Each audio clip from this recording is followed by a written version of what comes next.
Hello, this is a brief video of a Bechstein Advance that's 118 centimeters high, made in 2007. This piano has already been sold, but I wanted to just make a quick video because it's such an excellent instrument.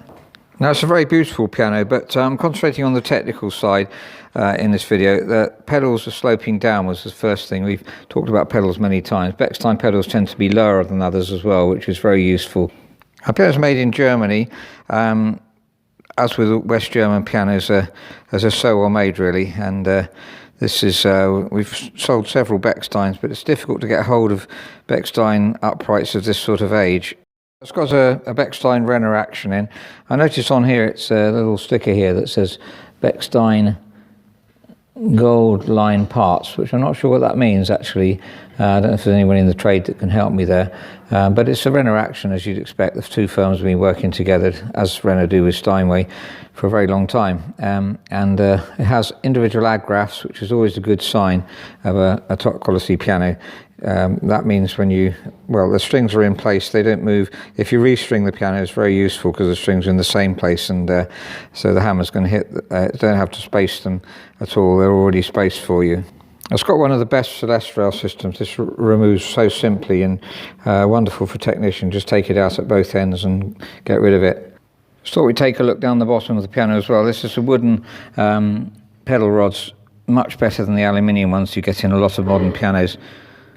As I say, the piano's been sold, so I'm just going to do fine voicing on the hammers, already pretty well voiced, but I'm going to tune the piano, listen to it, and see if there's any fine voicing. And the client will get fine voicing in their home as well with our top quality pianos. It's something I like to do.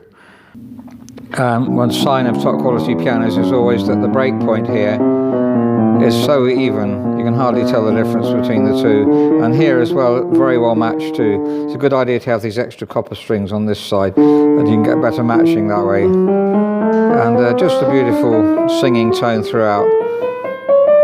And very good break point here at the treble end, and then a nice strong top treble.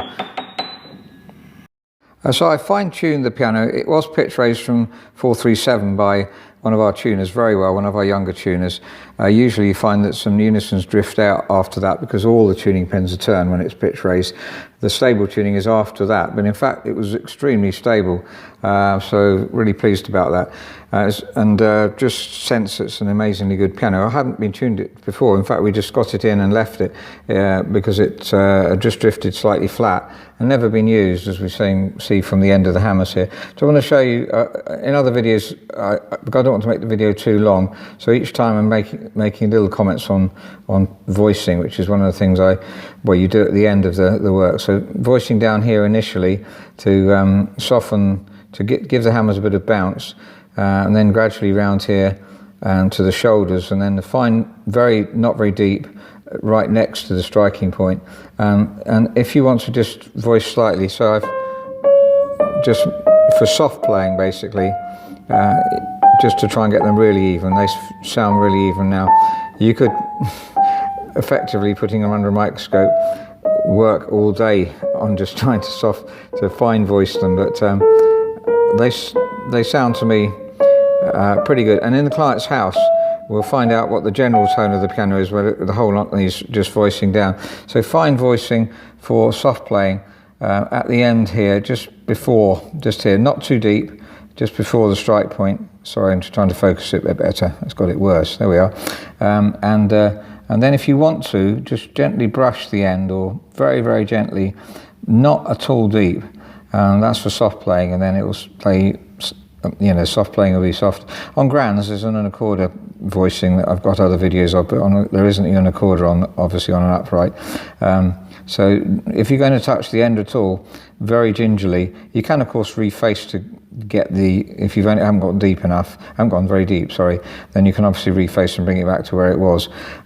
So it's worth going for voicing. If you're not used to voicing, don't be too frightened of it.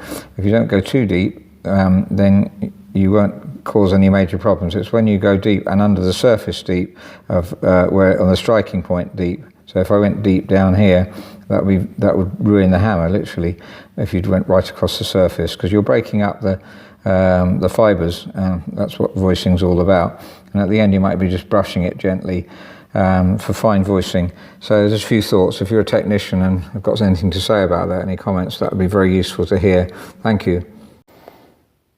So that's a Bechstein Advance made in 2007 and 118 centimeters high, and really as high a quality piano as you could possibly get of that, really of any upright piano, modern upright piano.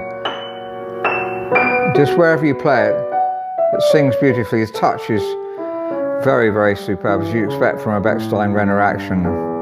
Very well regulated. Just done a little bit of voicing, but by the way, if you take delivery of a piano of ours, you can download the check sheet. It's actually on the restoration page. So if we restore a piano for you, there's a check sheet where you can note down any notes that you think are slightly brighter or slightly mellower than you'd like them to be.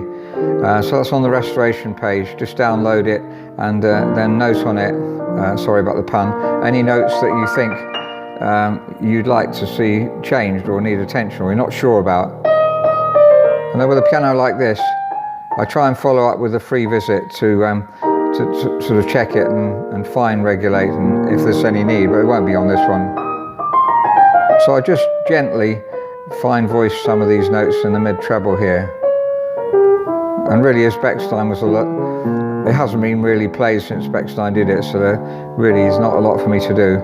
If it's generally overall too bright, then that's because when hammers are put on, they're obviously bright, they're as hard as possible, and you voice them down. In the house, we can see whether it suits or not, whether it's necessary to do a bit of voicing.